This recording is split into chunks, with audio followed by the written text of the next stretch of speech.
If you've never used ChatGPT before, or you've opened it and thought, I have absolutely no idea what I'm supposed to do with this video is for you. I'm Christy and I'm 61 years old. I'm definitely not a technology expert by any means, but I've been using ChatGPT for a while now and I've learned just how useful this thing can really be. I think this video will be very helpful to the beginners so that you're not so intimidated to start using it. You don't need to understand artificial intelligence.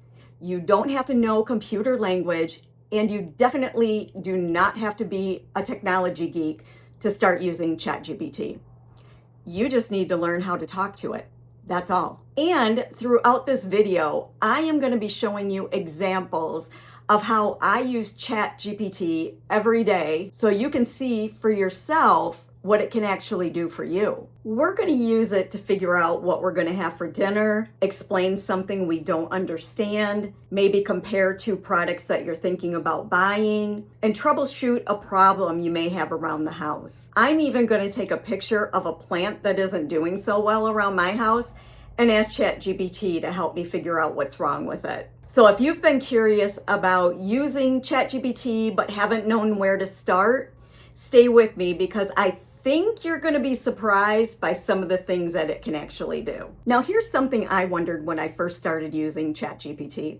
Why would I use that over Google or Siri? Google helps me find information. Siri is great when you need it to do something quickly. ChatGPT helps me work through something. For example, I can go and ask Google for chicken recipes and it'll take me to 20 different websites to find them. And I can ask Siri, what's the weather going to be like today? Or set a timer for 20 seconds. But with ChatGPT, I can say, I've got chicken, tortillas, cheese. I don't want to go to the store. I don't want anything complicated. And I've got 30 minutes. What can I make with those ingredients? And here's the real cool part about it. I can keep talking to it. I can say, I just don't like that recipe. Can you give me a different one? And then it'll give you something else. You can also say, can I make that in the air fryer?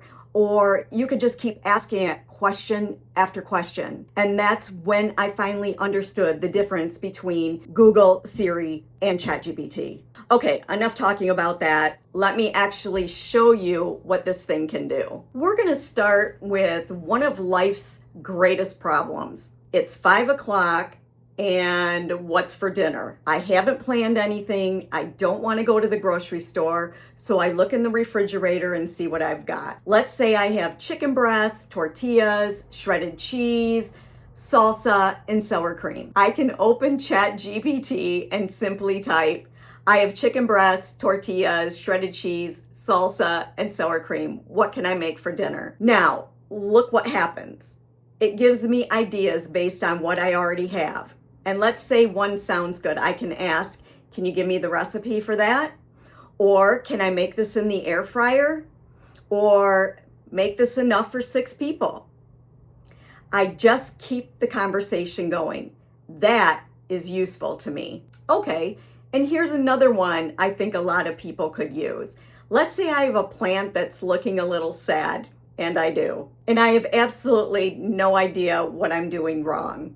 I can actually take a picture of that plant and give it to ChatGPT and ask it, can you tell me what kind of plant this is and why doesn't it look healthy? And what can I do to make it look better? Now look at this. ChatGPT can look at the picture and give me some possibilities of what might be going on. Maybe it thinks I'm overwatering it. Maybe it needs more light. Maybe there's something going on with the leaves. And then I can just keep asking it questions. Okay, how often should I water it? Where should I put this plant in my house? Does it need direct sunlight? And again, we're having a conversation. Now, ChatGPT isn't a plant doctor. A picture doesn't tell it absolutely everything, and it can make mistakes. But it can give me some possibilities and help me figure out what I should look at next. And this is the kind of thing I had no idea I could use AI for. The next one is probably the one I have used the most of and is one of my favorites.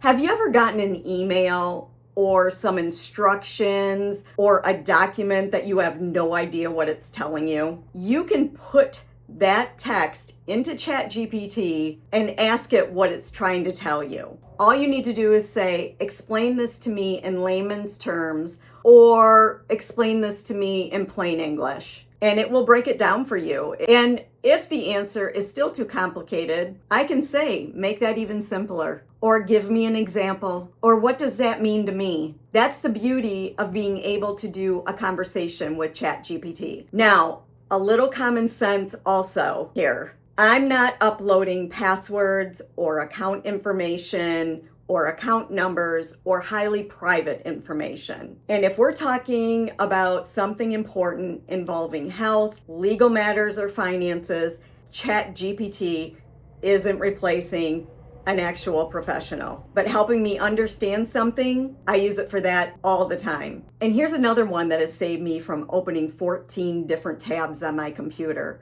comparing things. Let's say I'm trying to decide between two products and I don't understand the differences. I can ask ChatGPT. For example, what's the difference between a Ping golf putter and a Scotty Cameron golf putter for an average golfer? It'll give me a comparison. But let's say it starts giving me all this technical information that I have no use for because I'm just a recreational golfer. I just want to know, am I going to notice the difference between these two putters? And that's the important thing that you can do with ChatGPT. Maybe the price is important. Maybe you want whatever is easiest to use. Maybe you don't care about the 15 fancy features you'll never touch. Tell ChatGPT that, and the comparison will become more useful to you then. And here's one that my husband may regret me learning. Something goes wrong around the house, and my usual troubleshooting method is, Paul! But now I can at least ask ChatGPT where I should start. Let's say my dishwasher isn't draining. I can type, my dishwasher isn't draining. What are some simple things I can check before I call someone? And it will give me some basic troubleshooting ideas. And if I don't understand one of the steps, I ask it to explain that step. Or I can say, okay, I checked that. That's not the problem. What's next?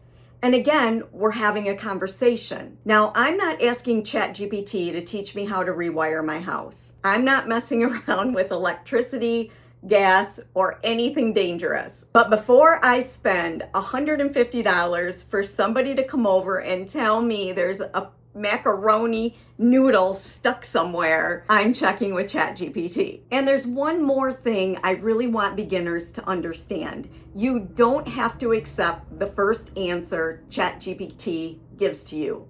Let's say it gives you a recipe that's way too complicated.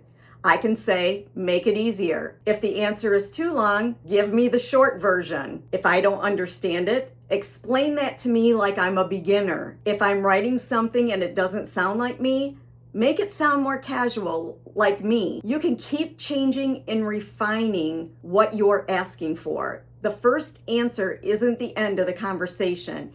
It's just the beginning of it. And you can keep asking it all the questions you want. And that brings me to probably one of the most important things I've learned. Stop worrying about asking the perfect question.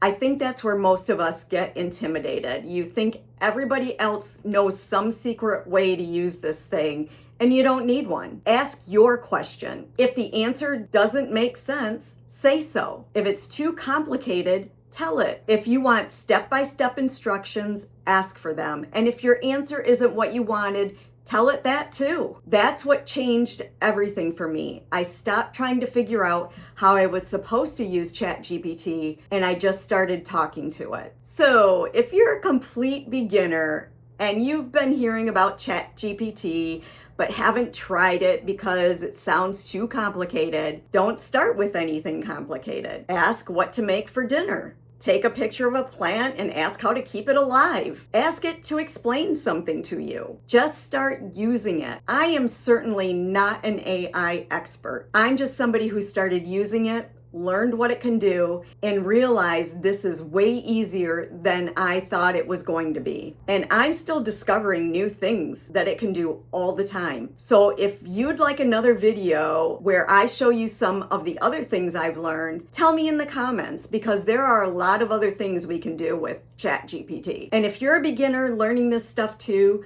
subscribe and come back to my channel. It's fun. We have a lot of fun because apparently I'm learning YouTube and artificial intelligence in my 60s now. Who would have known?